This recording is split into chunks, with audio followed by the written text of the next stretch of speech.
Hola, soy Carmen Acevedo y estamos en Gajes del Oficio en Bonita Radio. Hola, Mari. Hola, buenas, ¿cómo estás? Buenas, ¿cómo estás? Aquí estamos. Bienvenida a todas las personas que nos están escuchando hoy. Y pues tenemos una tremendísima invitada, además nuestra primera invitada. Nuestra primera invitada, porque primero nos entrevistamos nosotras, ¿verdad? Ella a mí y yo a ella. Y ahora estamos con la señora presidenta de la Asociación de Periodistas, Damaris Suárez, segundo apellido. Lugo. Damaris Suárez Lugo, porque tengo madre tiene. Damaris, bienvenida a Bonita Radio. Ay, gracias. No saben lo contenta que estoy de estar aquí y de escucharlas y verlas y abrazarlas y haberme puesto tacos y pintarme las bembas. Ay, bueno, hay unas copitas de champán que ustedes no las están viendo, pero es que era justo y necesario, como dicen los católicos. Es que estamos grabando este podcast un viernes a las 5 de la tarde, o sea que... Exacto, había que hacer algo un poco, ¿verdad? Sí. Que nos apelara.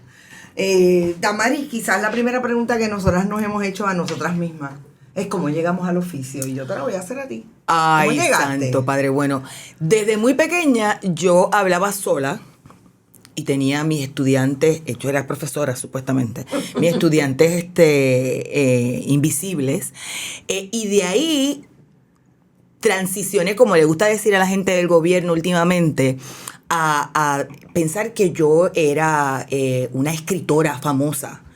Y entonces jugaba que yo me montaba en el carro y pensaba mientras manejaba cuál era mi próxima novela. Y de ahí en nada decidí que me encantaba leer los periódicos y qué sé yo, escuchaba la sobremesa de mi familia, que siempre fue una muy política, y no de político partidista, sino de la política pública. Claro. Tremendas tertulias que se daban. Entonces eso me forjó al punto en que cuando tuve que tomar la decisión, o mucho antes de tomar la decisión, ya estando en intermedia y en escuelas superiores, yo tenía bien claro que quería ser periodista. No tenía nada que ver con radio y siempre me gustó mucho escribir. Pero por radio fue que entré. Siendo todavía estudiante de la universidad en mis primeros pininos. Pero fue como una cosa, o sea, yo no tuve duda ninguna. De hecho, yo no envié solicitudes para ninguna otra universidad. Fue una sola, y era la UPI, y fue para la Escuela de Comunicación, y pues ahí es que voy, punto. O sea, no hubo ninguna otra opción, y mis papás no lo sabían. Y yo vivía, o sea, yo soy de Mayagüez. Y pues obviamente cuando llegó ¿verdad? Y yo era presidenta de mi clase. Y o sea, que siempre eras un poquito ahí como que mandona y líder. Sí, sí. Y entonces, como yo era bien vocal, muchos decían que pudo haber sido, no fue casualidad, sino causalidad. La escuela me envió mi promedio, mi transcripción de créditos, y ahí aparecí denegada con 0.00, y pues lamentablemente, ¿verdad? Yo era, ¿verdad?, summa cum laude. Así que no entendíamos. Mi papá se enteró ese día que yo era y quería ser periodista, que había solamente sometido a la Escuela de Comunicación y que me habían denegado, y había que ir de Mayagüez a San Juan. Ese mismo día nos fuimos, pedimos la certificación de la escuela, llegamos a Río Piedra, le dimos la transcripción, y ese mismo día me dijeron, ¿para dónde que tú quieres ir? Y yo, para la Escuela de Comunicación. Y ahí empezó todo. ¿Y qué fue lo que pasó en la línea una vez que eso es cuando yo llego a los medios. Estudiando en la universidad, tengo que ir a Mayagüez. Yo era pobre, mira, yo soy pobre.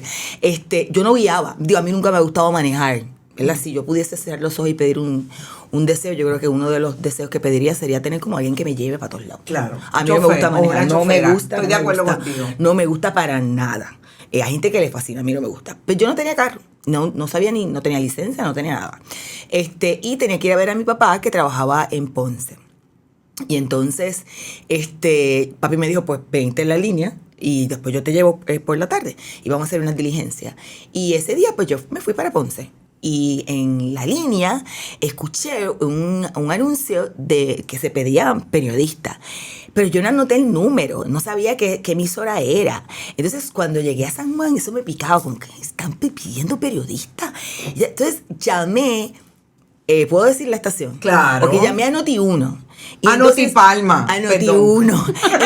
En aquel momento En este momento es Notipalma. yo creo que en aquel momento ya Rubén era el No, yo creo que todavía No, Rubén. no. No era antes. ¿Qué año fue eso? Vamos Eso fue en el 89, mira, Dios mío, en el 90, ¿qué? ¿92? Pues sí, es posible que haya 92. sido el director. Creo que fue en el 90. Sí. Sí, fue en el 92. Pues sí, fue era el director Entonces, de noticias de... me dijeron que no, que allí no hacían ese tipo de anuncios, pero que podía hacer en Guapa Radio. Y entonces, en Guapa Radio llamé. Con lo mismo de siempre. Sí, ya estaban los blancos.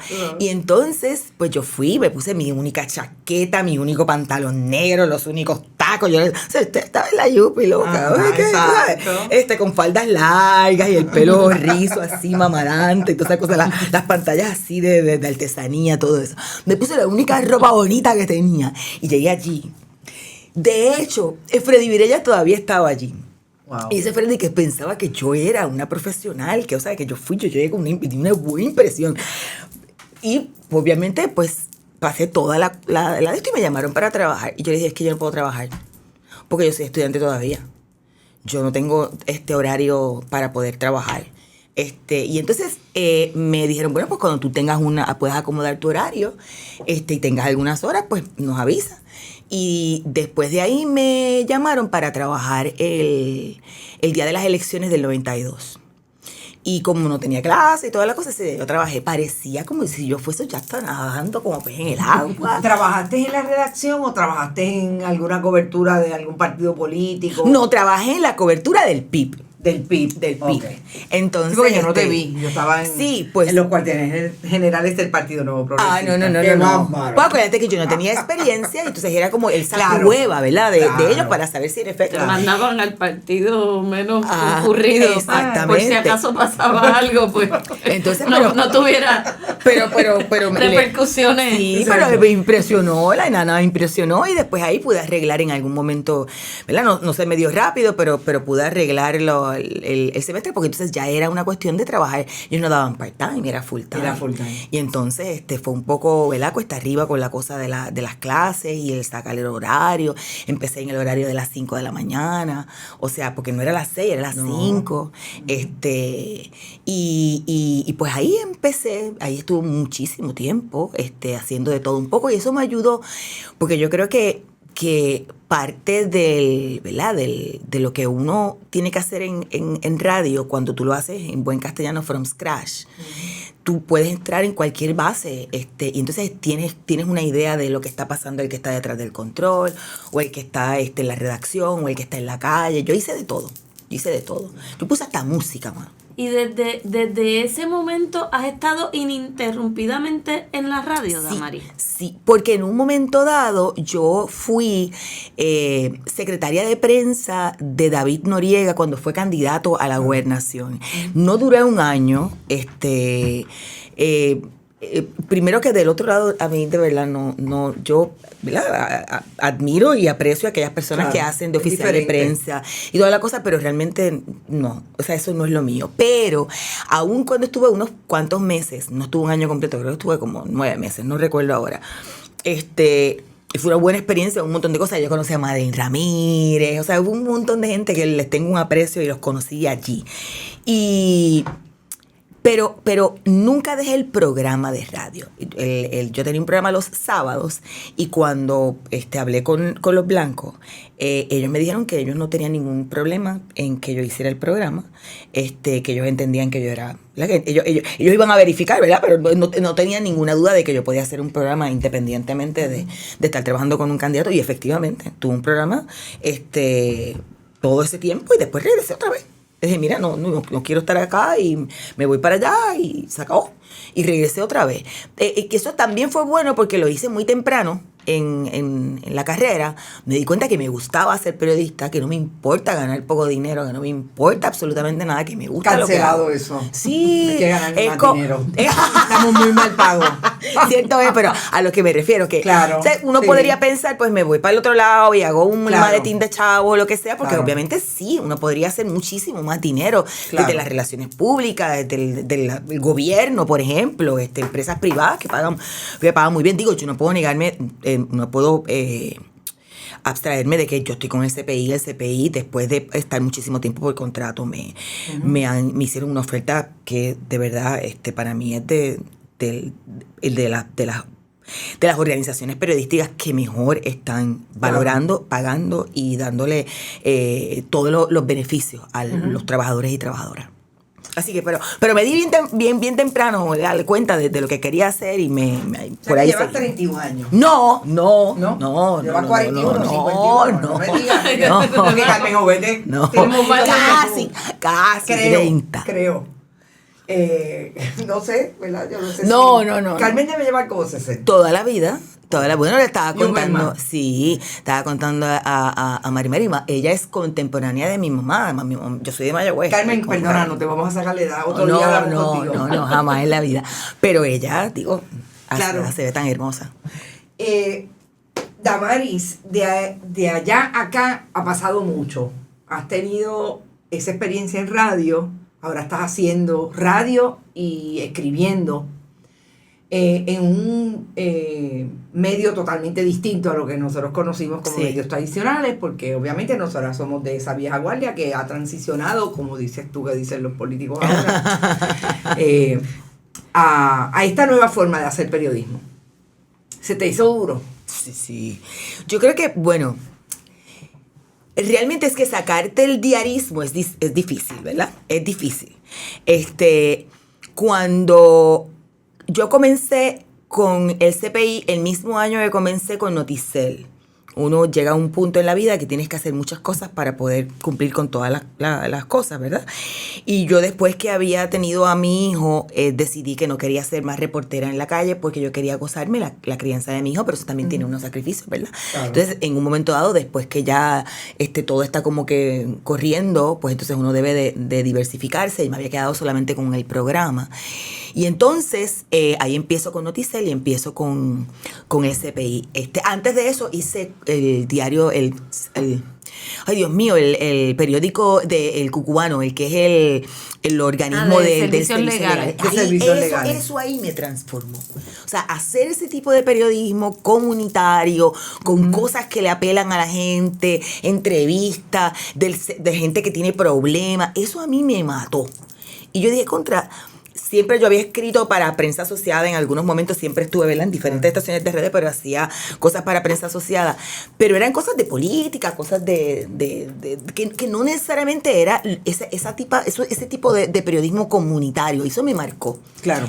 Y entonces después de ahí, por lo que escribí ahí, me ofrecieron el CPI, me ofrecieron en Noticel, pero seguía con el diarismo. O sea, esta cosa del día a día y haciendo investigación. Es bien difícil, como tú dices. Con el CPI yo lloré. En mi primera investigación yo lloré, como una nena chiquita. ¿Pero por qué lloraste? Espera, pues yo soy una bruta. No. Ya tantos años de experiencia con esto y yo no sé nada. O sea, ¿cómo es posible que bruta a sí mismo? Pero como que no sabía porque nada. Porque es explica. totalmente distinto hacer una investigación. O sea, tú tienes un montón de datos.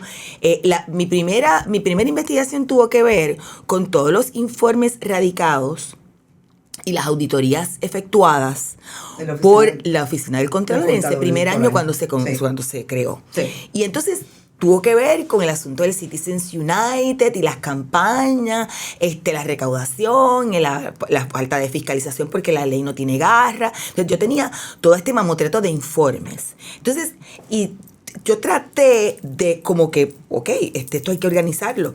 Trató de organizarlo y qué sé yo. Entonces Carla y Omaya me dijeron, tenemos que reunirla. Vamos a reunirnos. Porque ya va bien, pero todavía falta. Pues claro, era mi primera investigación. Entonces, cuando empiezan a hablarme de la hipótesis, me hicieron todo el triangulito y la cosa, y entonces todos los formatos que podemos utilizar, y todo. Entonces yo empecé a llorar. Y dije, es que yo no sé cómo empezar eso. Ustedes tienen que entenderme. Yo no sé cómo empezar. Empecé a llorar. Oye, que eso no es fácil. Pero no llores. No es fácil. No llores. Es que yo me estoy muriendo. Yo no puedo. Yo abro la computadora y no sé por dónde empezar. Eso, porque así es. Entonces, eso. Así mismo es. Y ese parto, cuando empezó a publicar la serie, yo me sentía como, ay, este es mi primer bebé. Ay, es que te baja la emoción. Y entonces me di cuenta, una cosa es una cosa, como decía aquel, y otra cosa es otra cosa. Qué profundidad. Sí. Samuel de Quiñones. ¡Ay, María! Oye, déjame aprovechar que estás hablando de eso, Damaris, porque yo traje precisamente una cita que encontré y pensé en ti, ¿verdad? Precisamente para preguntarte sobre esa transición hacia el Centro de Periodismo Investigativo, que es a lo que nos referimos como el CPI. Y sabiendo que venías del día a día, no sabía ese cuento que está bien conmovedor. Que lloré. Pero Sí, yo lloré también mucho. mencionaste ahorita que en el Cucubano empezaste a entrevistar gente con problemas, comunitario, periodismo comunitario. Entonces, miren lo que dice este hombre que se llama Masuma Ahua. Yo no sé quién es jefe de contenido en Frida English, una editorial social europea. Pero me encantó esto. Dice: ¿confiarías en alguien si estuviera observando desapasionadamente desde la distancia mientras te despojan de tus derechos, mientras se determina tu propio futuro sin tu opinión? ¿Confiarías en ello como una fuente creíble de información si piensan que hay dos lados en cuanto a si mereces seguridad, humanidad y dignidad? Si tu voz o experiencia no se vio reflejada, o si siguen gritando que todo está roto y mal sin ofrecer ninguna solución. ¿Cómo, verdad? Para profundizar un poco en ese cambio que diste en tu carrera periodística, ¿consideras que lo que estás haciendo ahora en el CPI tiene elementos de lo que es el periodismo de soluciones? Sí, mira, yo creo que una de las cosas más trascendentales en mi carrera como periodista, y que todavía cualquiera que por ahí venga a trolear en las redes sociales, tú sabes, me vale. Yo no creo en la objetividad, y una de las cosas que obviamente nos enseñaron a nosotras en aquel momento era la objetividad. Pero yo no podía creer en la objetividad, porque es que la objetividad es eso, esa cosa tan abstracta que que primero, que escoger las palabras nada más, ya eso es un acto subjetivo. Claro. Yo decido y decidir qué preguntar también, y decidir qué ángulo tomar también. Pero sobre todo, si uno cree en la justicia, esa tiene que ser la aspiración del periodismo, ser justo, equitativo, que haya justicia social, que se defienda a los desamparados. Y tú no puedes ser objetivo si eso a ti no te cale hondo. O sea, porque es que no se puede ser objetivo ante la injusticia. Entonces, yo creo que no solamente que ese es el norte ahora, ¿verdad? Sino que comenzó una transformación cuando yo comencé a trabajar en radio, teniendo un poco más de experiencia, estando todavía en la calle. Yo recuerdo a Nilka y recuerdo a Maritza Díaz Alcaide con mucho amor. Le recuerdo a Carmen Eni cuando visitaba el Tribunal Supremo, el Tribunal Federal, aquello era, tú sabes, fiesta. Pero las que me acompañaban casi siempre eran en la Fortaleza, ¿verdad? Claro. Y entonces, esa cosa de hacer, que ellas me respetaban el asunto de que él es la única periodista que yo voy detrás de ella o ella detrás de mí, vamos a hacer las preguntas, y esto es para mañana. Solidaridad. Entonces, el ser reportaje mío, eso era para el mañanero, porque esa iba a ser la primera plana de Primera Hora o la primera plana del Nuevo Día, o una exclusiva de alguna de ellas, y yo la iba a tener al otro día, pero era porque salió a las 6 de la mañana el periódico, ¿entiendes? Entonces, de ahí empecé a identificar qué cosas no hacer. Pues yo nunca he querido tener paneles políticos de garata. Porque es que no me gusta que la gente grite, y no me gusta la politiquería, y no me gusta que me mientan. Y empecé a descartar ciertas cosas de esa cosa diaria que te hace, pues, que te da rating, o hacer la pregunta porque, pues, para que te escuches tú haciendo la pregunta, o que la pregunta era de otro compañero, que muchas veces lo hacían. Claro. Y lo hicieron conmigo en muchas ocasiones. Y salían en los reportajes de televisión y la pregunta había sido mía, pero bueno. Tú te escuchabas allá a lo lejos y todo el mundo decía, esa fue Damari.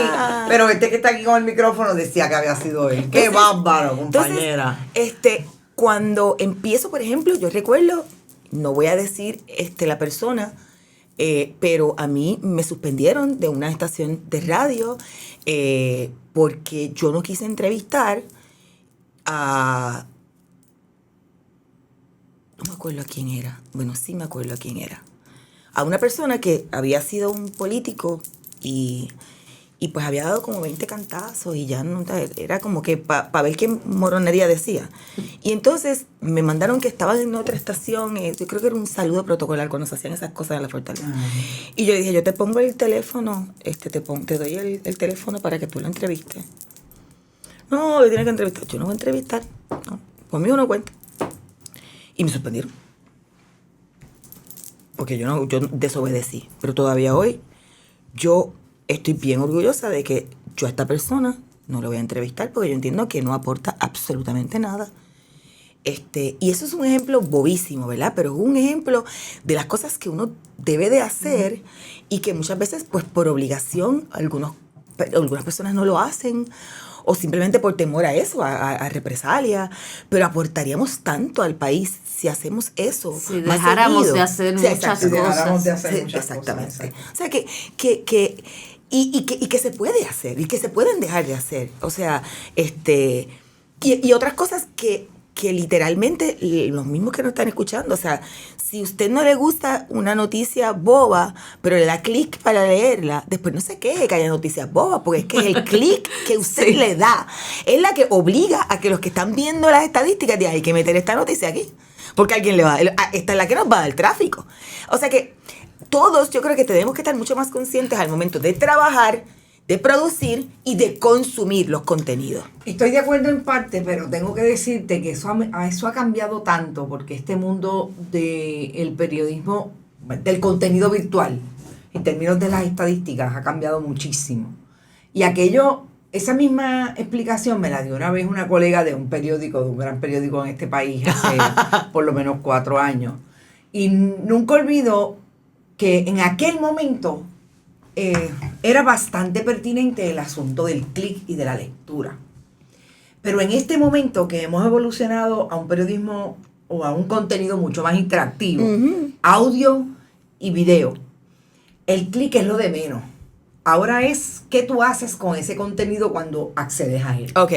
Si comentas, si ellos lo que llaman reach o el engagement, porque si tú pasas de largo y lo viste, sí, ese sí, es el sí. reach. Sí. Si tú Te quedaste y compartiste y comentaste, ahí hay engagement. Exactamente.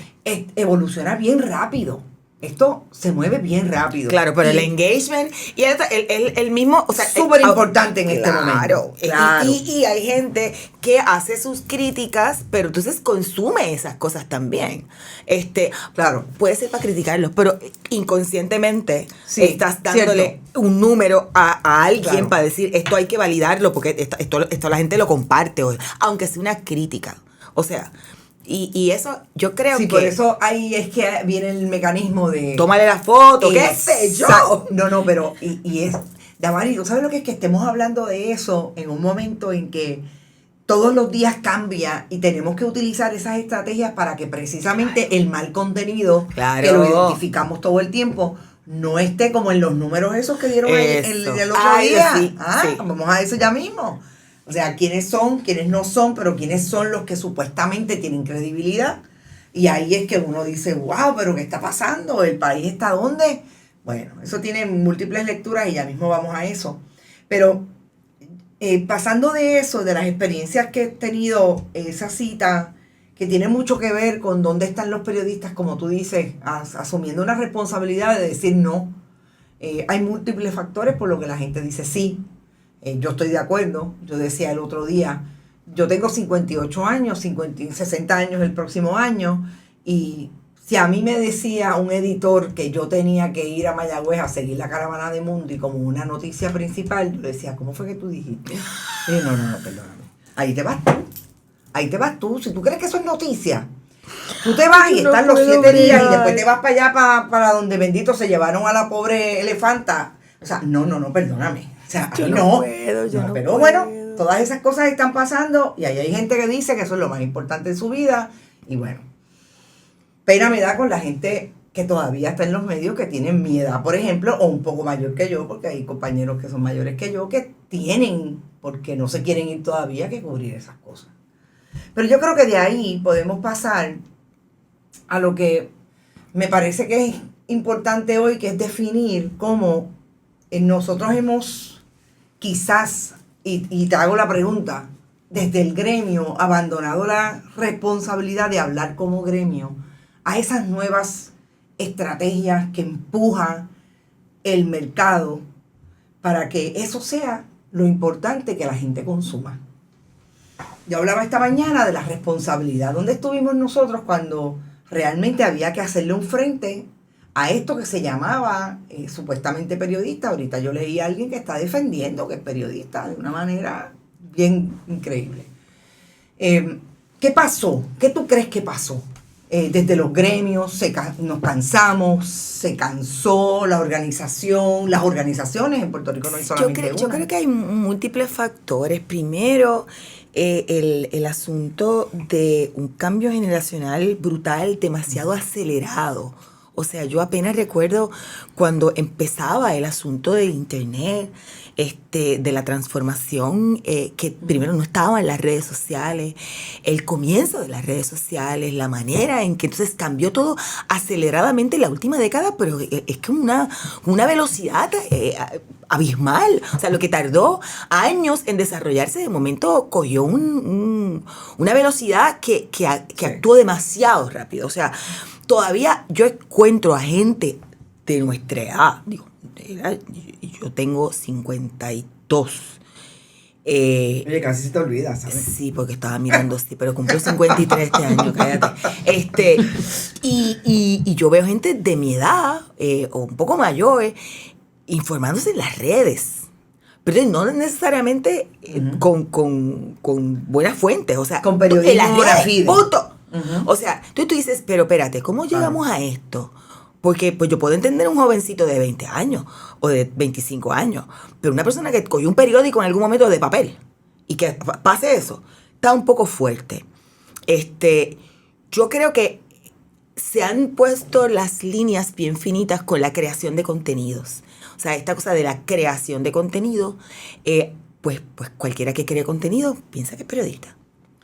Y eso no es así. O sea, hay diversos contenidos.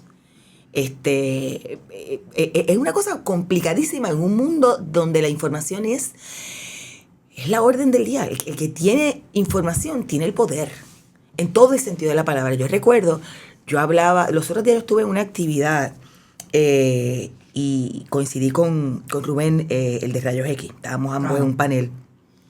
Y yo hice este cuento porque estábamos en la transición, estábamos hablando de la transición, los cambios en los medios, en mi caso, pues como había visto la radio. Y yo recuerdo, estando en Noti1, me parece que fue como en el 1998, 99, salió un estudio que en aquel momento intenté buscar, pero no lo encontré y hasta ahora pues tampoco lo conozco, el autor. Era una gente importantísima de expertos en radio en Estados Unidos. Era un informe sobre la transición de la radio. Y la radio, como la teníamos en aquel momento, iba a cambiar y anticipaban que de radio musical iba a ser de información. Lo que vimos, o sea, de esta radio donde había música, y alguien que decía la hora de vez en cuando, o simplemente de momento era programas y discusión, y la música quedó en un segundo plano, y la transformación a eso, a los mañaneros, con la gente hablando, la música en un segundo plano. Y eso lo dijeron estos genios, ¿verdad? Estaban discutiendo eso. Yo como buena presenta estaba escuchando todo, que no tenía nada que ver con noticias, pero estaba escuchando a la gente de ventas y al gerente y a toda la gente hablando de eso. El día en que salió a la luz pública, se publicó ese paper. Y yo creo que esa fue el anticipo de lo que iba a ser del 2000 en adelante. O sea, la información, eso anticipaba, ese estudio decía que la información era el poder.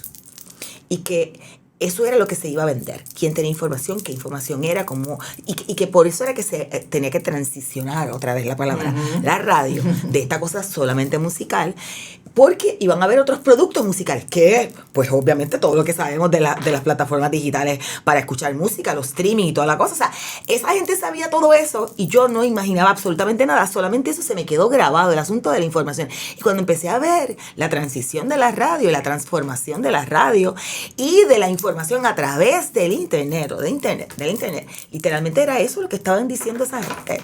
O sea, y yo creo que por lo que decía Carmen, demasiado rápido todo. Y es muy difícil,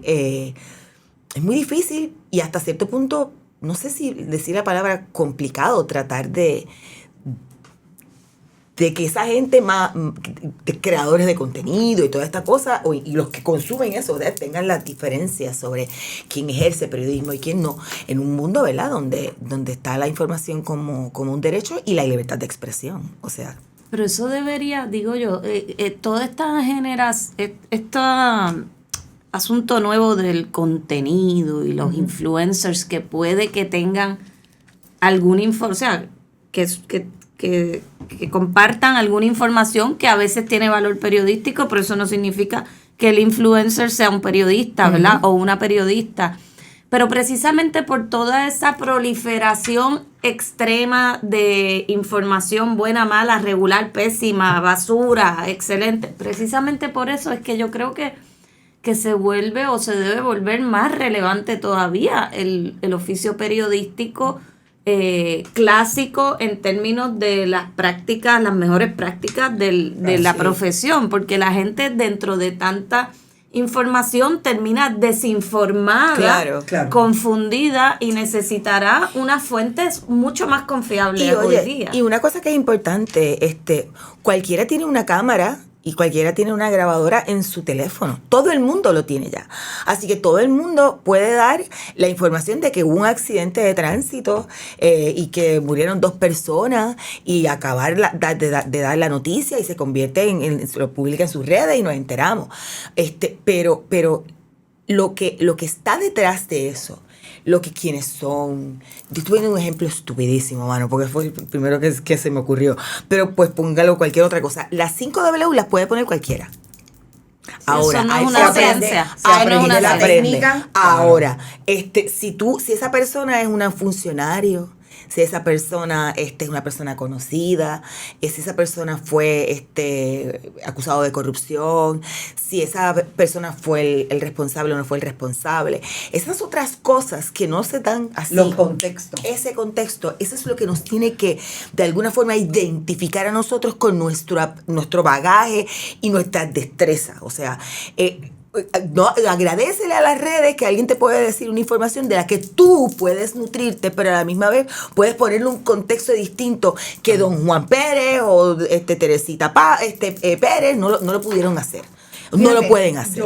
Yo a donde iba con el asunto de la responsabilidad es que yo creo que independientemente de que la gente tiene, como tú dices, libertad de expresión, etcétera, hay una responsabilidad nuestra de mirar críticamente por qué estos productores de contenido, que algunos están en el área de entretenimiento, casi todos, han tenido éxito pegándose que la audiencia se peguen a ellos. Uh-huh.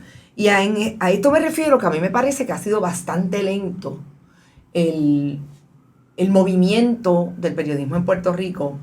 Hay otras jurisdicciones que ha sido más rápido, creo que hay otras jurisdicciones que todavía están más lentos. Hay todavía países fuera de América Latina, Europa está bastante adelantado, pero en América Latina que todavía hay periodismo en papel y la gente todavía se percibe escribiendo en papel. Yo creo que ha sido bastante lento que se adquieran esas nuevas formas de hacer periodismo. Ayer yo hablaba con una compañera que es relacionista profesional y me decía, es que están dinosaurios.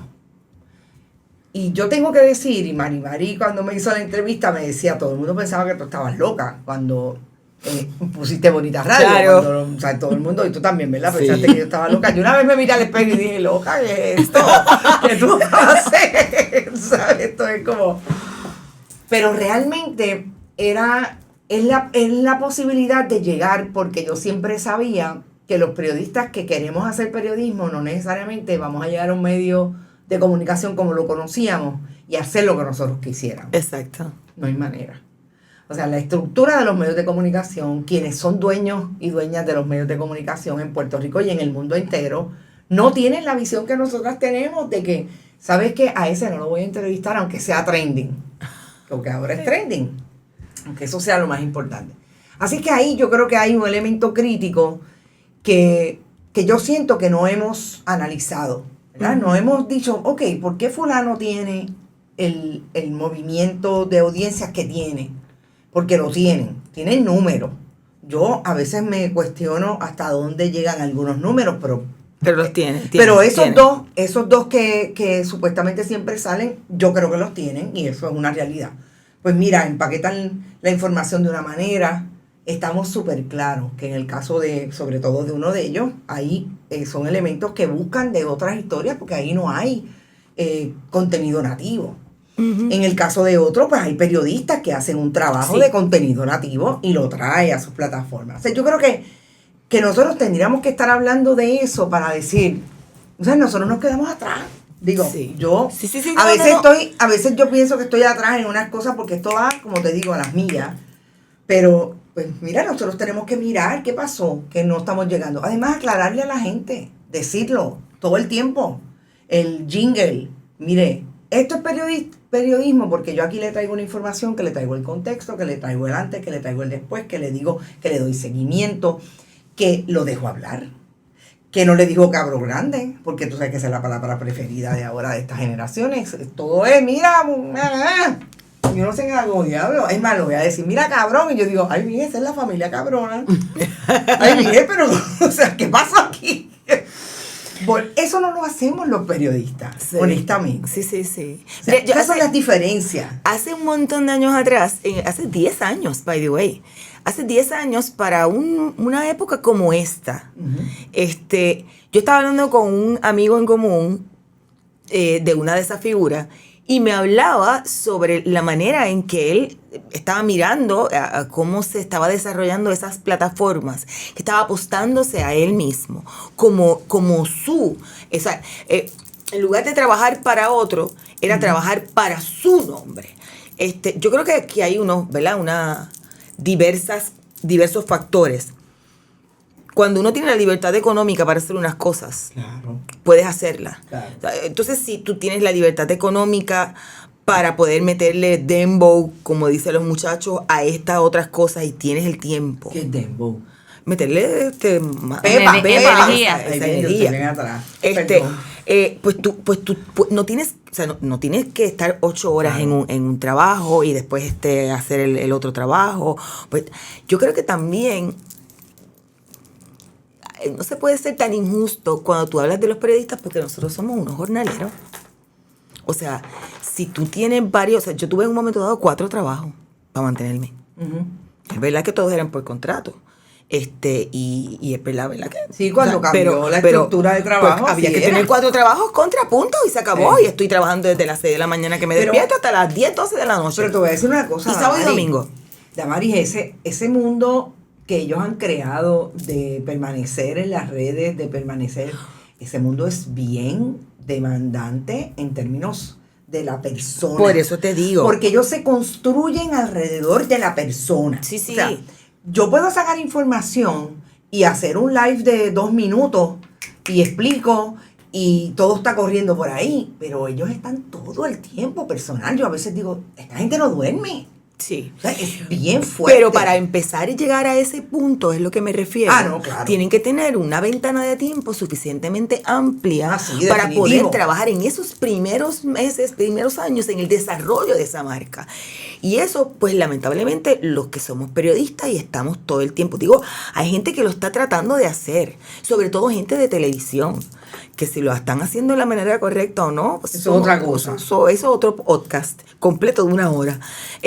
Pero lo están tratando de hacer, sobre todo, otra vez, ¿verdad? Aquellos que tienen esa marca de televisión que la pueden un poco mercadear con bastantes seguidores en las redes. Diferente, sí. Pero el hecho de establecerte así con esta cosa absurdamente sobre la norma, pues tiene que empezar con mucho tiempo, que es solamente una persona que pueda tener esa cantidad de tiempo y no 8 horas trabajando puede meterle. O sea. Y fíjate, y perdóname con esto, fíjate que tú has dicho algo bien importante. Están apoyados por medios de comunicación tradicionales. Esas celebridades salieron de medios de comunicación tradicionales, radio y televisión. O sea, lo que estamos haciendo esto con la locura de Carmen Enite en el 2011, sencillamente porque entendíamos que por aquí era el tiro y estamos con nuestro contenido. No tenemos chavos para meterle los 100 pesos que dicen que hay que meterle a Facebook, a YouTube, para comprar. O sea, esto es orgánico. ¿Es bueno? Sí, porque la gente se está dando cuenta que hay contenido más allá de la capacidad que tienes de meterle un montón de chavos y llegas a los números. Ahí estamos. Sí, y eso de hacerlo orgánico es bien cuesta arriba. ¿Qué? Es una Dímelo. cosa bien cuesta arriba. Sí. ¿Entiendes? Y Eso Te tú puedo sabes. decir, te puedo decir dos o tres cosas a las novias que he perdido. Sobre todo, las relaciones pues, que he perdido. Pues claro, sí, tienes que meterle tiempo. Tienes que trabajar con delirio. Eso, sí. Y las caras largas. De eso podemos hablar en otro Trompa, podcast. trompa, Miren, trompa, pero power. quiero preguntarles algo, sobre todo a Damaris, porque Claro. Damaris es presidenta de la ASPRO, ¿verdad? Que eso también es otro sombrero bien complicado. Sí. Porque estamos hablando que estamos haciendo una distinción entre los que son y los que no son. Pero vengan acá, cuando son periodistas y hay unas acciones que realmente son antiéticas, o sea, cuando Sixto George se descubrió, se reveló lo de Sixto George, los medios pues defendieron obviamente el oficio periodístico y especificaron que esas personas que él estaba señalando como que podían favorecer a Ajá. su- pues ustedes especificaron que no eran periodistas y yo creo que eso está bien porque la gente tiene que saber que hay una diferencia. Pero también pasa que entre periodistas bona fide también han incurrido en esas prácticas y eso nosotras lo hemos sabido de toda la vida. Y el gremio periodístico es, ¿verdad? No está regulado porque nosotras, por lo general, los periodistas casi siempre hemos defendido que no se que no se regule colegien, ujú. la profesión o el oficio por razones, ¿verdad? De la defensa de la libertad de expresión, de la libertad de prensa. Pero entonces, ¿son los gremios los llamados a meter el dedo en la llaga en estos temas o al ser su responsabilidad la protección de ese gremio, se les hace muy conflictivo? ¿Cómo tú lo has visto, no solo como presidenta, también como periodista desde antes, ¿verdad? Porque tú eres presidenta ya más recientemente. Pero ¿cómo tú lo has visto en la historia tuya como periodista? ¿Crees que los gremios periodísticos han sido suficientemente autocríticos Yo con creo los en periodistas? yo creo en la autocrítica. Pero en ese caso en particular, lamentablemente soy bien realista en una cosa. Primero que la asociación es una organización voluntaria. Vamos a empezar por ahí. Y por más que queremos tener un código de ética que se está elaborando, uno que partió de un comité, ¿verdad? Y por todo este revolú se ha retrasado, bien contundente. Vamos a dejarnos de chiquita. ¿Yo qué voy a hacer? ¿Censurar a un periodista? ¿Criticarlo públicamente? ¿Pero O por qué? denunciarlo. Pero, por ejemplo, espérate. si es Pero porque a lo que voy es, nosotros no tenemos injerencia ninguna con ninguno de los periodistas, ni siquiera, bueno, podemos votarlo de la asociación si es miembro de la asociación, coño, eso es verdad, eso lo podemos hacer, pero no podemos obligar a que un patrono o matrona, le tome sanciones. O sea, nosotros tenemos una limitación precisamente por ser una organización voluntaria y representando a una profesión tan atada a la libertad de expresión y a ese derecho inalienable a la libertad de expresión. Entonces, para mí se me hace muy difícil y muy cuesta arriba el que la gente pueda entender eso. Primero porque, pues obviamente, hay gente que trabaja detrás de un micrófono y frente a una cámara y no son periodistas. Y el que es periodista, pues ínfimamente el editor, editora, dueño del medio debe tener unos cánones de ética muy rigurosos para la selección y para el mantenimiento de quienes están allí. Y ni una cosa ni la otra. La profesión no está regulada, no está regulado quién está al frente o detrás de frente a una cámara y detrás de un micrófono o escribiendo, y la gente no entiende eso y muchas veces responsabilizan, hablo de la asociación, ¿verdad? Pero puedo hablar de cualquiera de las organizaciones, que mira lo que está ocurriendo. Pues, lamentablemente yo no soy police patrol, y no quisiera utilizar una mala palabra, pero es que no tengo un carajo, no tengo ninguna herramienta realmente de fiscalización. Y hablo, ¿verdad?, en primera persona, pero claro, hablo de la organización. Más allá de, como decía hace un rato, pues la mera denuncia, que lo hemos hecho en algunas instancias, pero hay cosas que ocurren y que yo entiendo que la gente nos taguea o nos responsabiliza sin darse cuenta de la línea tan finita y tan borrosa que hay entre lo que ocurre y el poder que realmente nosotros tenemos. No sé si me explico, ¿verdad? Yo entiendo lo que estás diciendo. A mí, yo obviamente difiero por una razón particular que no tiene nada que ver con la asociación. Esa soy yo desde el punto de vista de cuando difiero de alguien y cuando entiendo que es necesario aclarar que te estás apartando, que yo creo que hay un código de ética que aunque no se haya aprobado en la asociación, yo creo que todos estaríamos de acuerdo. Hay muchas cosas que se hacen fuera de cortina, ¿verdad? Pero yo soy una mujer que a mí nunca me ha llamado la atención muchas veces vociferar cosas que entiendo que las tengo que hacer. Yo cojo el teléfono y llamo a gente y los pongo en línea. Claro. He llamado, por ejemplo, a jefes de redacción por ciertas cosas, porque veo cosas que aparecen en los medios o en alguna cobertura.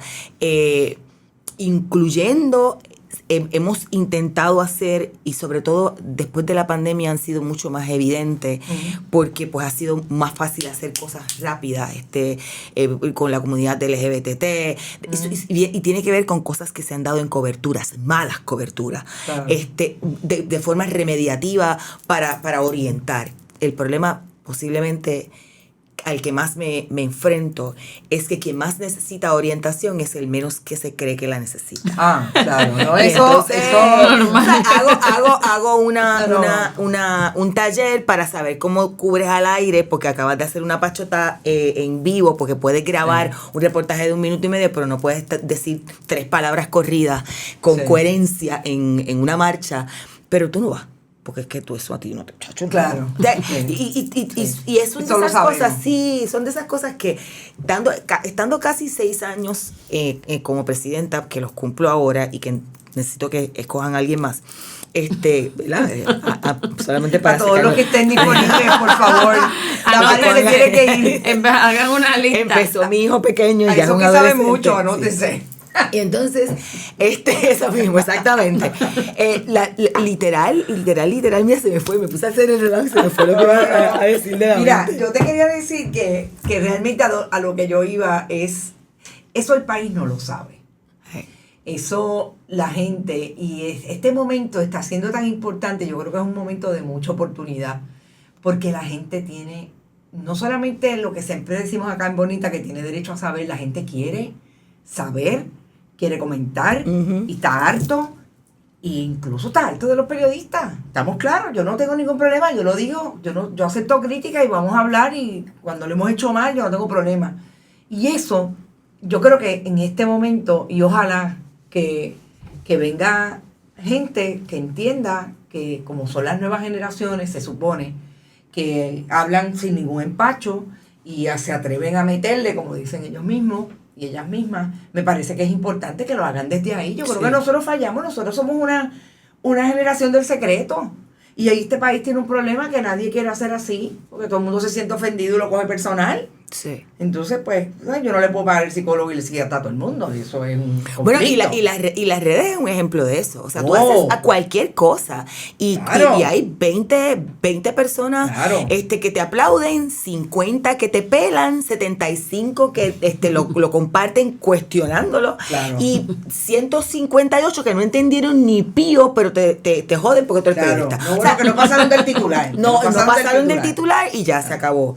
Y esa yo creo que es parte de nuestro un grave problema que no tenemos no solamente en nuestra cultura, esto los latinoamericanos somos muy emocionales, sí. y yo creo que nosotros, y verdad, esta es mi visión también, tenemos un problema, la colonia nos ha afectado de tantas maneras, que esa es una de ellas. Nosotros siempre estamos a la defensiva Y siempre hay como que una crisis, pero un problema de madurez también emocional, Claro. etcétera, Pero etcétera. mi hijo es un adolescente, tiene 17 años y él coincide con, como si tuviese nuestra edad, con una población, o una población, no debo decir, unos seguidores y él siguiendo totalmente distinto, porque no tiene nada que ver con la política, y te puedo decir que, entre otras cosas, sí tiene que ver con gente de anime, gente fuera de Puerto Rico, con otros intereses, los gamers, whatever. Twitter, mamá, es una casa de odio. Claro. La gente allí se Hostilidad. odia. Y Claro. si tú quieres pelear, vete a Twitter. Si tú quieres ver cosas bonitas, vete a Instagram. Si quieres ver cosas ridículas, vete a TikTok. Si te quieres informar, vete a Reddit. Y entonces él me va planteando, ¿verdad? Claro. Y eso es un niño de 17 años, un joven, que no está siguiendo a la misma gente que tú y yo seguimos. Y que ustedes y yo seguimos. Y que los que nos están y las que nos están escuchando a lo mejor tampoco. Y él coincide en que ese es un mal mundial. O sea, esa red social se ha convertido en una red social para criticar, cuestionar, pelear. Y para eso, punto. Los otros que somos el resto del universo, pues lo vemos para informarnos, etcétera, etcétera. Hay gente que no. Y de todas las generaciones, por eso te decía que no solamente nosotros como Puerto Rico, que tiene un agravante con la cosa de la colonia, nosotros como latinoamericanos, que también somos pasionales, es que es una cuestión mundial, global. Hay ciertas redes en las que... Sí, en las que sí. Damaris, como presidenta de la ASPRO, que dijiste que lleva 6 años, que es verdad. Cállate. ¿Cuál ha sido como que tu conflicto más grande o más difícil de afrontar, digamos? El conflicto que haya sido más duro de roer, digamos, en estos 6 años con respecto a la profesión periodística. Wow, diantre. ¿Algo en específico o son demasiadas cosas? Son muchas cosas, mana. O sea, primero que yo empecé en el 2017, aunque obviamente ya era vicepresidenta y antes de eso parte de la Junta hace 800,000 años, pero como presidencia fue justo antes de María y de Irma. O sea, yo juramente Y sin esta luz, época ha porque sido... estaba todavía el revolú de Irma y a la semana llegó María. Y después de ahí, pues, you name it, que no ha ocurrido en este país. De los conflictos, a mí personalmente me ha afectado muchísimo ese asunto de la hostilidad en las redes, la hostilidad. O sea, a la ASPRO hay gente que simplemente los odia. Eso es como la IUPI.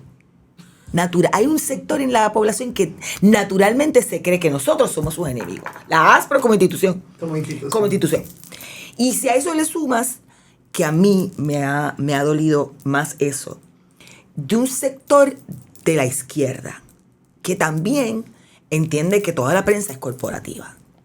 Entonces, es como tú tener, que me ha ocurrido como periodista en mi trabajo, gente que dice que yo le cargo las maletas al PNP, o que soy una pro popular, o que soy una izquierdosa, y tú dices, pero hay 3 personas con una visión distinta de mi ejercicio del periodismo. O sea, sí. O sea, porque así es que es. O sea, si hago una publicación contra un popular, es que yo le cargo las maletas a un PNP, a los PNP. Y si no, es que soy una independentista rabiosa.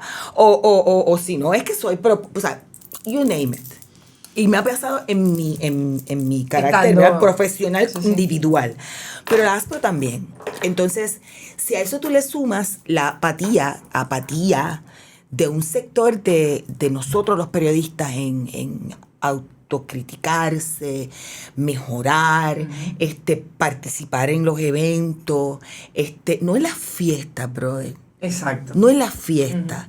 O sea, que tú hagas un evento y traigas a alguien importante para hablar y que sientas que, diablo, somos siempre los mismos. Y algunas veces ni siquiera los mismos, porque hay veces que uno tiene trabajo y no puedes acudir. A mí eso me ha afectado mucho, muchísimo. Creo que es parte de algo que no encuentro cómo ponerle fin. O sea, cómo decirle a la gente que mueva el esqueleto, que se ponga para su número, que participen en los eventos, que se eduquen, que hagan un mejor trabajo. Eso me jode. Eso siempre me jodió.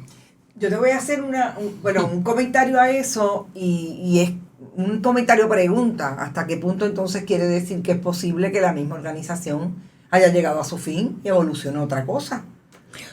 Fíjate, ¿Pero lo hemos qué? conversado. La organización propiamente. Pero ¿cómo evolucionar hacia Bueno, pues puede evolucionar a una organización que sea totalmente distinta, que reúna a periodistas, pero que, por ejemplo, la profesión cambió. Yo creo que bastante de lo que tú estás hablando, también veo que son bastantes a nivel tradicional, por ejemplo, de los medios tradicionales. Eso cambió. Sí, pero es que la asociación no tiene por qué cambiar de nombre o cambiar. No. O sea, no, yo creo que, y de hecho, es una... Hay que cambiar por dentro. Hay que Su pero miembro. no es el nombre no hace la cosa. Exacto, pero el cambiar por dentro no es ni siquiera la organización. Yo creo que aquí hay que hacerse una autocrítica de todos los periodistas. Estoy totalmente de O acuerdo. sea, porque y lo comparto. yo como presidenta de la organización estoy confiándoles a ustedes y al público que nos escucha mis frustraciones, pero eso no tiene nada que ver con la organización, sino como los periodistas y las Que son periodistas los que forman la organización. se ven a sí mismos y actúan con respecto a De sus acuerdo. posiciones y De a su acuerdo. trabajo. Entonces, pues por ejemplo, nosotros hemos hecho múltiples eventos educativos y literalmente hay periodistas que no se mueven ni siquiera virtualmente. Eso lo puede... Eso no lo resuelve la Asociación de Periodistas. Eso no lo resuelve la Eso Asociación de resuelve la gente que va o no va. Y yo que creo que toman aquí decisiones. también, pues Claro. obviamente uno puede entender que hay unas generaciones que llevan ya un montón de años en los medios y toda la cosa. Pero ¿dónde están los jóvenes? Pues cuando yo era joven, a mí nadie me obligó a ir a las actividades de la asociación. Yo iba porque yo quería mejorar. A eso es lo que me refiero. Pues si se congregan diferentes, que es totalmente legítimo, ¿verdad? Yo no estoy en esa generación, pero puede ser. Pues entonces que se forme una organización o lo que ellos entiendan debe formar, pero que debe Es que, haber, yo creo que no está que no, en mente que no nada está en la mente. colectivo. Okay. O sea, parte Es de mi posible, problema es posible. es que todo es una cosa individual. Posible, pues mira. Y eso los países no se hacen a nivel individual, ¿sabes? Claro que no. Ni la prensa tampoco. Por eso te digo, o sea, mi frustración tiene mucho que ver con una mirada muy individualista que trasciende nuestra profesión. Es como una cultura. Claro. Es la cultura del yo. Es como la conferencia de prensa en que si yo no pregunto, no me importa que tú preguntes y no te voy a dar seguimiento a la pregunta. O sea, porque no fui yo el que pregunté. Yo recuerdo Ok, cuando nos entendí. poníamos de acuerdo, Claro, Carmen, pero Ení, claro. y tú vas a preguntar esto, y mira, yo tengo que preguntar esta otra cosa, okay, pues Exacto. tú le vas a dar seguimiento, y yo me leí el periódico, bueno, tú vas a preguntar esto, y esto es importante, porque el país es uno. Exactamente. O sea, no estamos viviendo 17.530 países. O sea, como hoy Pierluisi decía algo la de estas oportunidades, ¿Quién? aparecía... Pierluisi. El gobernador. del y yo decía, 32%. pero yo estoy viviendo en un Puerto Rico paralelo. Pues eso mismo, todo el mundo pide un Puerto Rico paralelo con su pregunta. Oiga, y a mí se me hizo muy difícil regresar a trabajar en la calle bajo ese escenario. Porque tú decías, pero ¿y el seguimiento? Y obviamente cuántas veces me regañaron porque a mí no me tocaba y yo alzaba la voz y pues no tengo el micrófono, a mí no me interesa, yo no tengo que tener el micrófono, yo grito. Claro. Yo tengo una pregunta de seguimiento, eso no es así. Y tal cosa. ¿Por qué? Porque tú no puedes pedir perdón. A mí, No. tú puedes pedir Tú pides permiso. perdón después. Tú pides... como el chavo de Tú no ocho, que puedes todo pedir se revés. permiso. Tú después que Yo pido se perdón presenta. después.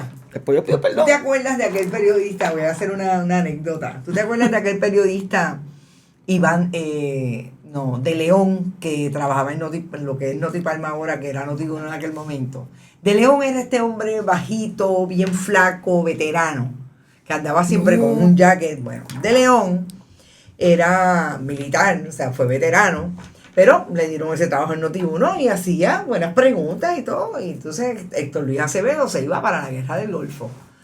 Y era en Ceiba, había que ir a Ceiba, a mí me mandaron a cubrir, del periódico El Nuevo Día me mandaron a cubrir.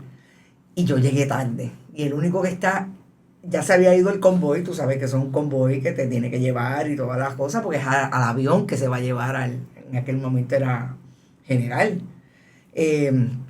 mayor de la Guardia Nacional. Y De León está ahí ay, es que se fue el convoy, pero el militar, imagínate. Y yo le dije, ¿dónde está tu carro? Y me dijo, ahí, yo dije, bótate en el carro y agarra por ir para abajo para donde cogí el convoy. Y nos hemos metido por la pista de Ceiba. Y cuando llegamos allá había como 5 militares con la armas. Yo le dije, espérense un momento, me arrestan después que yo termine esto, Luis, que tengo que cumplirlo. ¡Qué fuerte ¿Lo eso! hacíamos o no lo hacíamos? Claro. Y tú te Que montabas. yo voy a esperar por qué, no, pero yo tengo que cubrirme, me van a botar del periódico si no lo cubro. Y había solidaridad, claro. Eso, te de iba a León decir. por poco me mata, ¿verdad? Sí. Con razón. Pero tú me has hecho esto, pues mío, olvídate. Eran- con la cárcel. Son otros tiempos. Exacto. Son otros tiempos. Y la realidad es que cuando.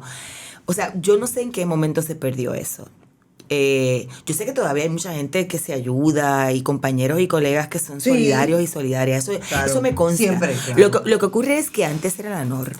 Ujú. Y lo otro era lo atípico, ¿verdad? Uno miraba con cierta, ¿verdad? Cuando había alguien como que jampeándose para su lado, ¿verdad? Para su sartén. Yo estoy como el Chavo del 8, todo lo digo al No revés hoy. importa, no importa. El sartén es su brazo, Eso tranquila. mismo, mija, eso mismo, querida. Pero yo creo que, pues, yo no sé, hay que trabajar para equipo. O sea, yo le decía eso en una conferencia de prensa, y nos organizamos. Esa fue la última conferencia de Rosselló. Yo le voy a decir una cosa. Esa conferencia cuando él llegó aquí, a mí, o sea, no. Vamos a poner unas preguntas. ¿Qué tú le vas a preguntar? ¿Qué tú le vas a preguntar? Yo organicé esa A conferencia. Rosselló, hijo. El Rosselló hijo, la última que él dio. Sí. Esa conferencia En de la prensa Fortaleza. final. Y en esa conferencia de prensa a mí me regañaron como 4 veces porque levanté la voz para preguntas de seguimiento. Porque si él tenía una buena pregunta, hay que hacer preguntas de seguimiento. Claro. Punto. Tengas o no tengas el micrófono. Sí. Y mucha gente decía, no, yo no voy a preguntar. Cosa que no había pasado antes. Porque te están dando todos los turnos para que todo el mundo haga preguntas y al final te canses. Exacto. claro. ¿Entiendes? Si tú no tienes una pregunta, ¿para qué tienes que preguntar? Y en el medio meten a Mr. Chopper y a... O sea que aquí el punto es que hay que trabajar para el equipo. Porque una conferencia de prensa no es una entrevista. O sea, todo el mundo quiere Exacto. ser el entrevistador de las 10 de la mañana. Sí. Ay, sí. Todo el mundo, Me encanta. bendito sea Dios. La pregunta que tú haces en una conferencia de prensa no es la misma que tú haces en una En una entrevista entrevista. de radio, ni la que haces en una Exactamente. entrevista para escribir. Definitivamente. O sea, cuando yo estoy haciendo una entrevista para escribir, yo hago las preguntas totalmente distintas porque Es no totalmente estoy, distinto. no estoy La pensando en técnica es diferente. eso. Claro.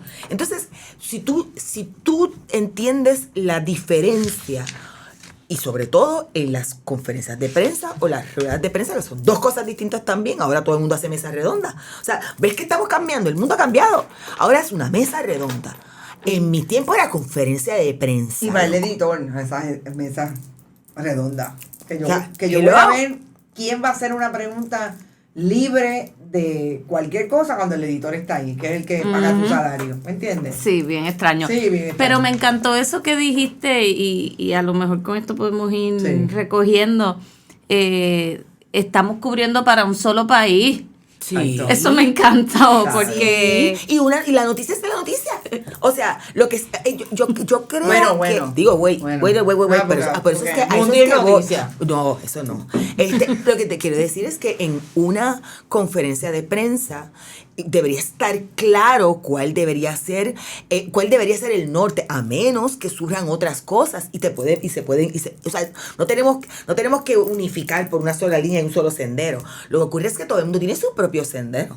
Y si yo tengo un sendero en mi maleta y lo saco así, ¡shum!, y lo tiro para llegar hasta donde yo Imagínate. quiero, bendito, pues si todo el mundo va a hacer lo mismo que vamos a hacer. Entonces tú tienes un país distinto en cada una de los periódicos, en cada una de las estaciones de radio, en cada una de las... Bueno, se parecen bastante.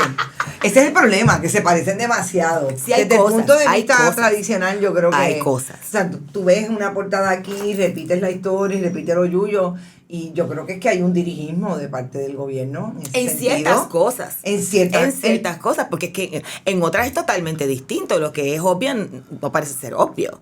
Que a eso es a lo que me refiero. Estoy totalmente de acuerdo O sea, contigo. es como Lo que tú ahí- y yo entenderíamos como noticia. Claro. Eso no O sea, está. Eso no está. Lo vas a ver en otros lados. Damaris, Por te eso hay que agradezco. leer la nota completa siempre, porque a veces la Exacto. noticia está abajo. Mire, Cierto la es. pirámide invertida no ha cambiado, ¿saben? Sí, mano. Hello. Mira, Damaris, mira. gracias un montón por estar con nosotros. Ay, yo me he gozado esto, ya se ¿verdad? acabó. Sí, ya se acabó. Bueno, ya el director me dijo, fíjate, llevan una hora. Ay, como Dios quien mío, dice. Jesús, de Como verdad. que- sí, ya llevamos una hora. Pero de verdad te lo agradecemos mucho. Gracias, Y que, ambas. bueno, que tenemos como 4 o 5 conversaciones pendientes. Yo creo que... Ay, gracias, y de la verdad. próxima yo quiero que te quedes con este mensaje porque Ryszard Kapuscinski, que es un periodista polaco que hizo mucho en el movimiento de la guerra de África, etcétera, decía que los periodistas no pueden ser malas personas. Ah, claro, esa es una de mis frases favoritas. Yo te voy a dejar con esa para la próxima. Esa es una de mis frases favoritas. Bueno, gracias. Gracias, Y a saludos. todas. Nos vemos la próxima.